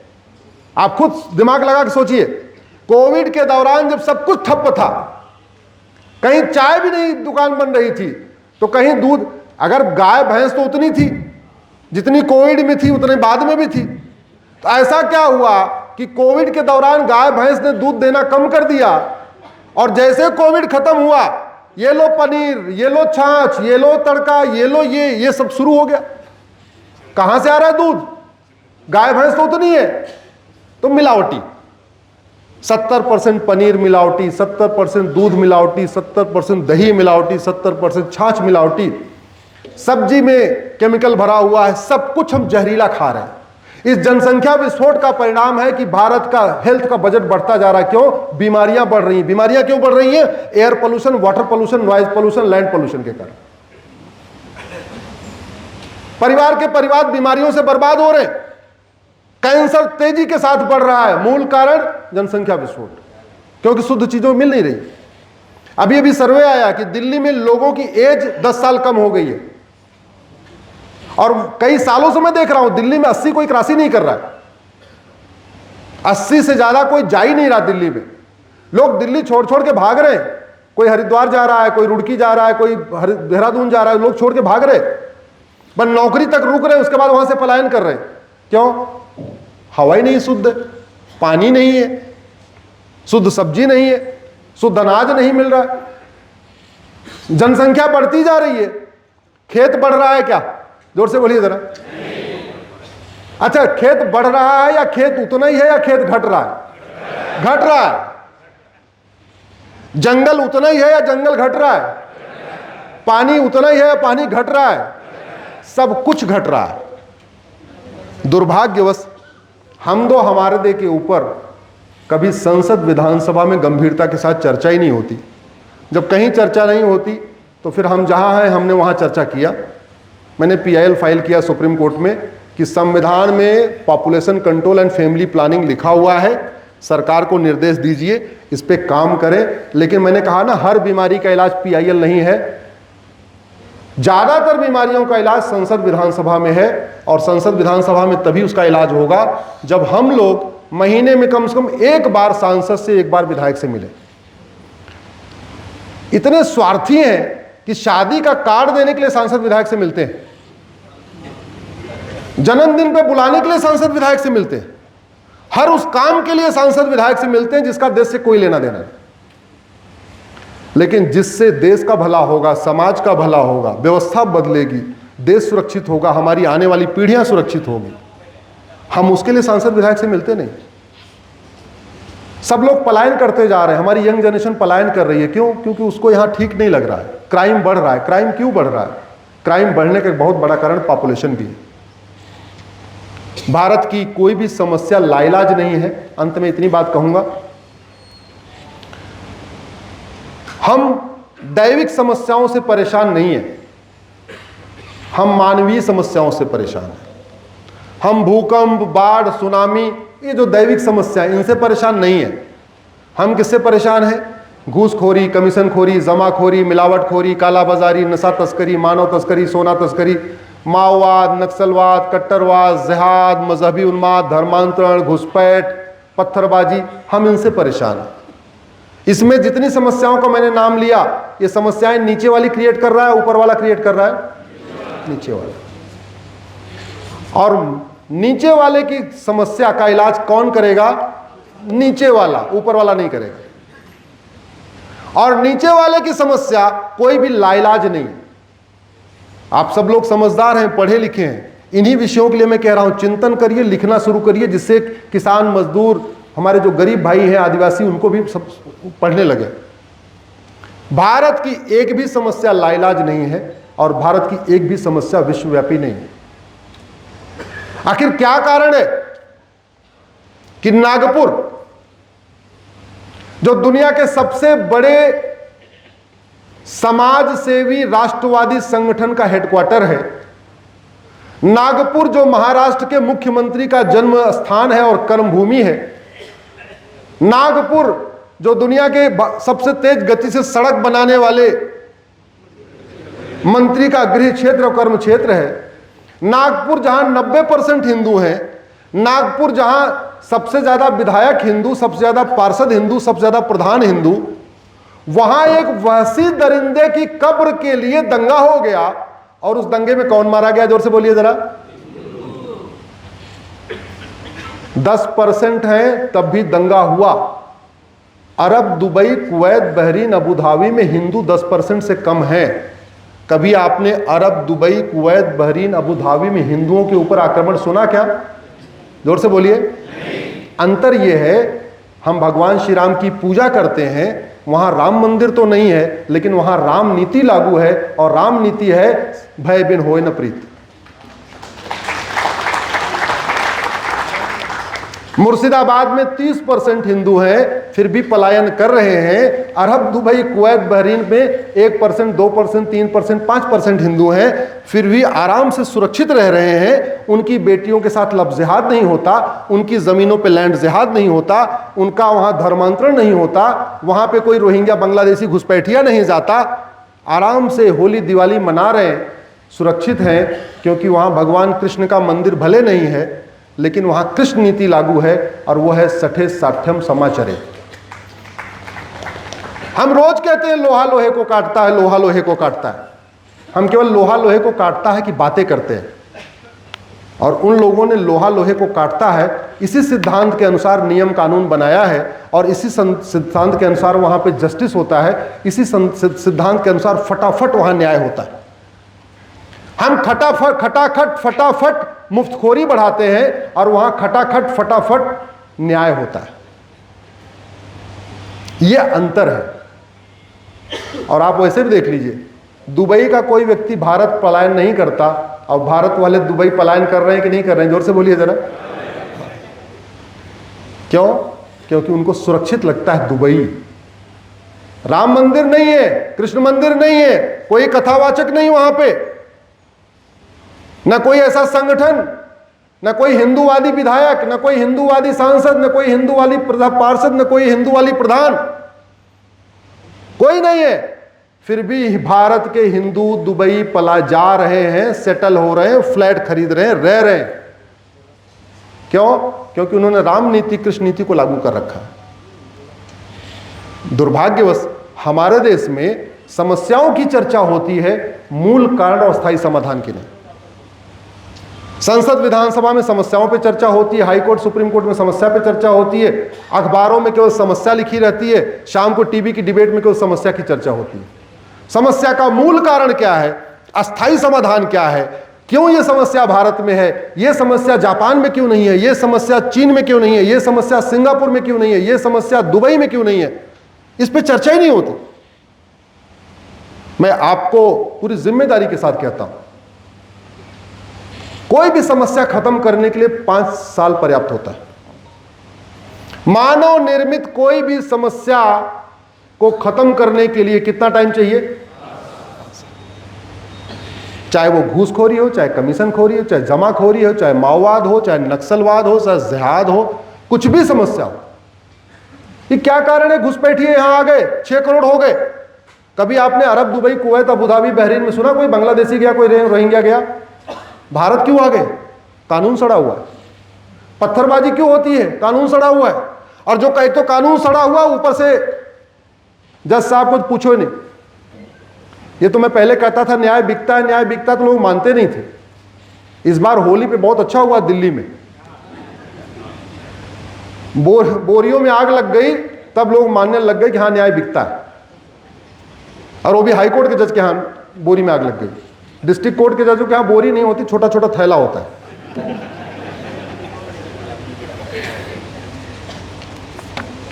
मैं इसी के साथ अपनी बात खत्म करता हूं। आपने कार्यक्रम का नाम रखा है महान भारत, तो महान भारत कैसे बनेगा इसका मैं 2 मिनट के अंदर आपको शॉर्ट में बताता हूं और अपनी बात खत्म करता हूं। जैसे भारत में बहुत गुलामी के नाम है, 1000 से ज्यादा गुलामी के नाम है, बाबर, हुमायूं, तुगलक, गजनी, गोरी, खिलजी के नाम पर। हम क्या करते हैं, हर चुनाव के पहले एक एक नाम बदलते रहते हैं। ऐसे करते हैं ना, लोकल बॉडी का चुनाव आया, एक नाम बदल दिया, विधानसभा चुनाव के पहले फिर एक नाम बदल दिया, उसके पहले फिर एक नाम बदल दिया। अरे भैया, भारत का संविधान कहता है एक संप्रभु राष्ट्र बनाओ। संविधान के प्रियम्बल के ऊपर जो पहला शब्द है वो है सोरिन। सोरिन का मतलब संप्रभु। संप्रभु का मतलब ना गुलामी का नाम होना चाहिए, ना गुलामी का निशान होना चाहिए। तो क्या करना पड़ेगा? एक भारतीय नामकरण संहिता बनाइए, भारतीय नेमिंग कोड बनाइए, भारतीय नेमिंग कमीशन बनाइए। एक ही झटके में सारे वहशी दरिंदों के नाम के सड़क मोहल्ले गलियों को बदल दीजिए।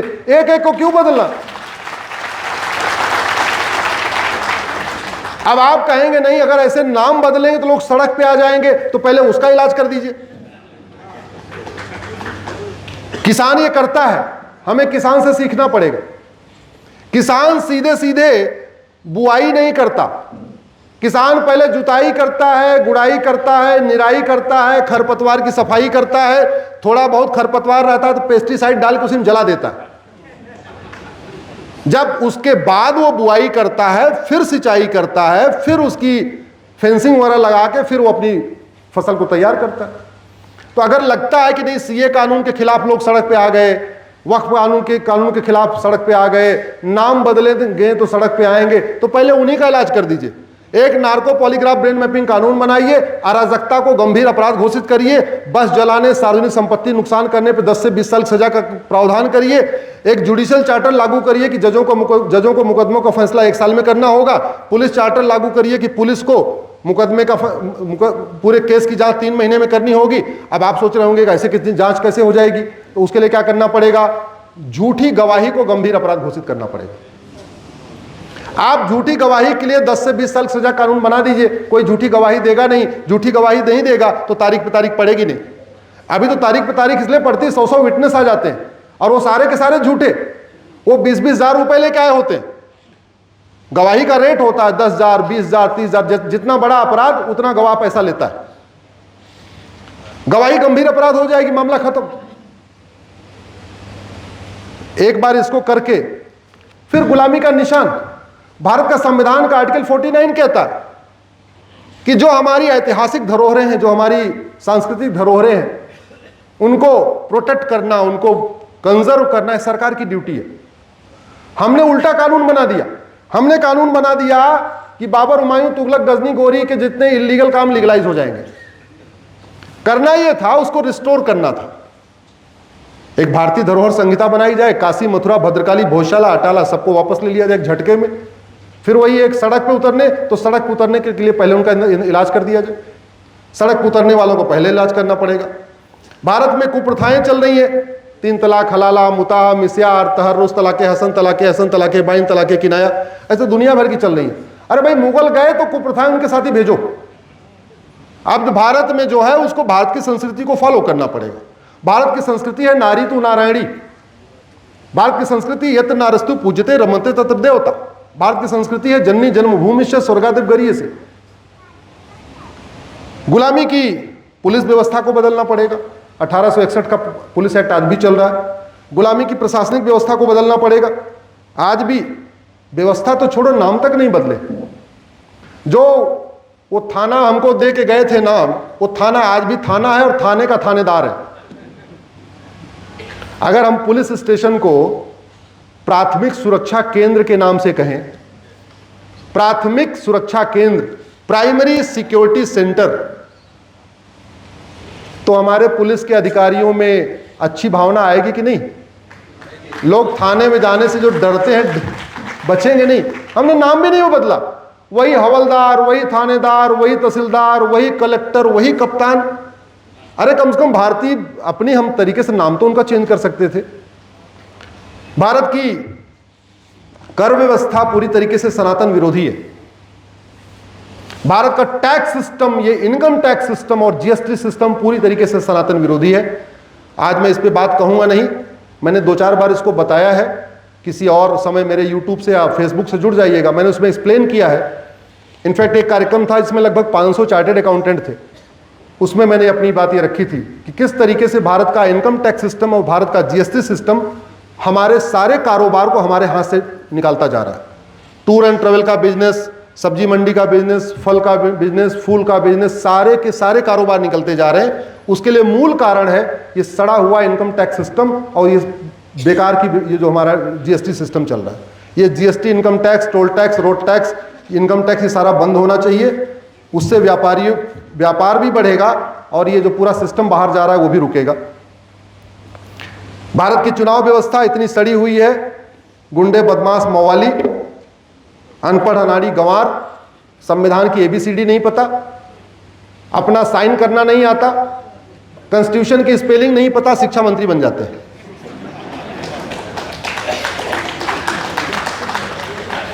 कुछ दिन पहले बिहार में कानून मंत्री बना था, तो जब उसको डिक्लेयर कर दिया कानून मंत्री है, तो मुख्यमंत्री को यह नहीं पता था ये तो भगोड़ा है। मुख्यमंत्री को पता ही नहीं था कि पुलिस इसको ढूंढ रही जिसको हमने कानून मंत्री बना दिया। तो बाद में उन्होंने बताया DGP ने कि साहब आपने जिसको कानून मंत्री बनाया है इसको तो पुलिस ढूंढ रही है, इसके खिलाफ नॉन अवेलेबल वारंट है।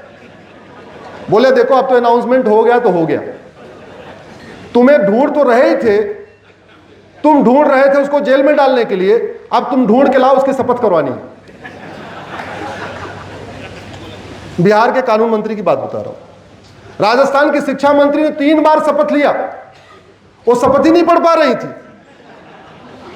जब शपथ नहीं पढ़ पा रही तो पूरा शिक्षा मंत्रालय कैसे चलाएंगे, क्या होगा, भगवान ही जाने क्या होगा। ऐसी चीजों के खिलाफ बोलना जरूरी है। मेरी कोशिश है चीजें बदलें, व्यवस्था बदले, इसलिए मैं Monday to Friday Supreme Court रहता हूं, सैटरडे संडे आप लोगों के बीच में रहता हूं।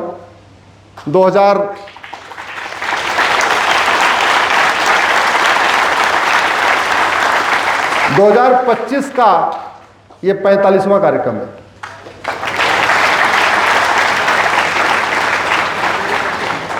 46वां कार्यक्रम शाम को पुणे में होगा।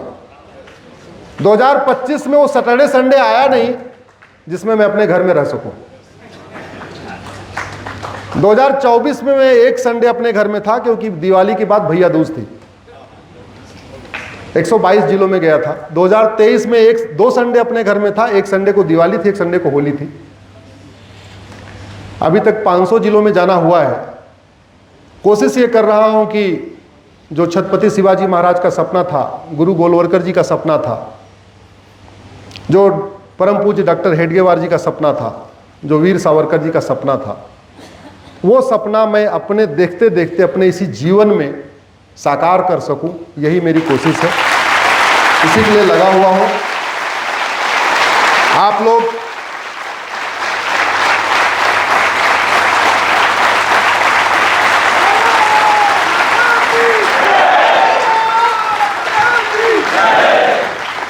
आप लोग एक बार खड़े हो जाइए, एक नारा लगाना है, जोरदार तरीके से लगाइए, ऐसा लगाइए कि आपकी आवाज महाराष्ट्र की विधानसभा, दिल्ली के सुप्रीम कोर्ट और दिल्ली की संसद तक पहुंच जाए। हाथ उठा के पूरी जोर से बोलना है, हमें चाहिए आजादी। गुलामी के नाम से, गुलामी के निशान से, गुलामी की कुरीतियों से, गुलामी की कुप्रथाओं से, गुलामी की शिक्षा व्यवस्था से, गुलामी के झूठे इतिहास से, गुलामी की पुलिस व्यवस्था से, गुलामी की न्यायिक व्यवस्था से, गुलामी की प्रशासनिक व्यवस्था से, गुलामी की टैक्स व्यवस्था से, गुलामी की चुनाव व्यवस्था से, गुलामी के नियम कानूनों से, घूसखोरी कमीशन खोरी से, नशा तस्करी मानव तस्करी से, अलगाववाद और मजहबी उन्माद से, लब जिहाद लैंड जिहाद से, ड्रग्स जिहाद धर्मांतरण से, रोहिंग्या बांग्लादेशी घुसपैठियों से, बम विस्फोट जनसंख्या विस्फोट से। भारत माता की, भारत माता की, भारत माता की। बहुत बहुत धन्यवाद, बहुत बहुत आभार।